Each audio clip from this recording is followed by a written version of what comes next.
Hello, friends. Welcome back to English Verian. I'm Jane. Today, let's talk about one of the biggest challenges in language learning, translating in your mind. Many learners tell me, Jane, I always translate. First, I think in my language, then I try to change the words into English. It feels slow. It's stressful. Sometimes I forget words. Maybe you feel like this too. Maybe you'd like to stop translating, but aren't sure how. In this episode, I want to share something special with you. Fresh strategies and practical tips to help you start thinking in English from today. Let's get started. Let's first understand why translation causes problems. Brain scientists say that we use two thinking systems. One system is fast and natural. It works quickly. It doesn't wait. The other system is careful and slow. It checks everything in detail, step by step, but it needs more time. When you translate sentences in your mind, you're using the slow system. First, you make the sentence in your language. Then, you try to turn it into English. This process takes extra time. It makes you stop and wait. It can turn a simple chat into something heavy. It can make speaking feel difficult and stressful. But when you think straight in English, you use the fast system. This system moves quickly. It doesn't check every word or switch between languages. It just speaks. It feels easy. It feels light. Imagine this. You are sitting in a restaurant. The server asks, "What would you like to eat?" If you translate, first you hear the question, then you form your answer in your language. Next, you try to change your answer into English. By the time you finish, the server is waiting. You feel anxious. You may even forget what to say. But if you think in English directly, the words come out immediately. You look at the server and say, "Some bread, please." Quick, clear, and relaxed. No waiting, no stress. This is why translating slows you down. Translating makes you nervous. Thinking in English makes you fast and confident. So, you may ask, how do I stop using my language first? The solution is not a big action. It's not something you do only once. The answer is in small daily moments. Studies in learning show one important thing. Practicing many short times is better than practicing for a long time only once. Short, regular practice helps the brain more than long, rare practice. It's like drinking water. not all at once, but many times during the day. The same idea works for language. How do you use these small moments? It's simple. When you open the door, don't just do it. Say to yourself, I am opening the door. When you put on your hat, say, I am putting on my hat. When you brush your teeth, say, I am brushing my teeth. When you turn on the fan, say, I am turning on the fan. These sentences are easy but very useful. These are your micro moments. A micro moment is a tiny time when you use English. It might be only 3 seconds or just one line, but it trains your brain. At first, the lines are basic. They may feel very simple, but don't worry. Simple is good. Simple is effective. Slowly, your brain links your actions to English words immediately. These lines start to become natural and automatic. This is how you move from the slow system to the fast system. It might feel slow at first. I am turning on the fan. But after many tries, you'll say it quickly. No translation, no waiting, only English. The magic isn't in one big session. The magic is in everyday, small moments. Every short use builds a new way in your mind. And one day, without trying, English comes naturally.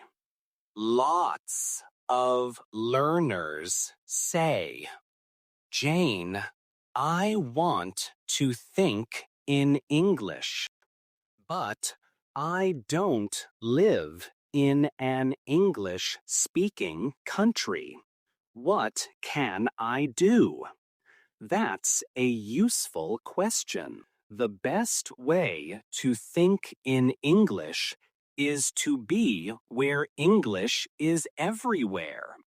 If you hear English on the street, on radio, on TV, in shops, your mind starts to use English naturally.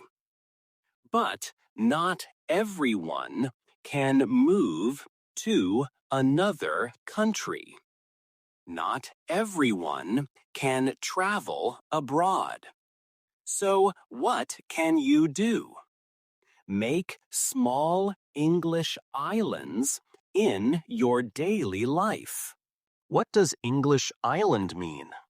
An island is a little land in the water. Around it is water. Inside is land. In the same way, your day may be full of your language, but you can create small islands of English, short periods when you use only English. Later, maybe after lunch, you create another English island. For example, 10 minutes of English stories, or 10 minutes of an English podcast. During that time, only English, no other language. At the start, your islands may be very tiny. 5 minutes here, 10 minutes there, that's fine. Small is possible. Small is great. With time, your islands will grow. 10 minutes can become 15. One island can become several.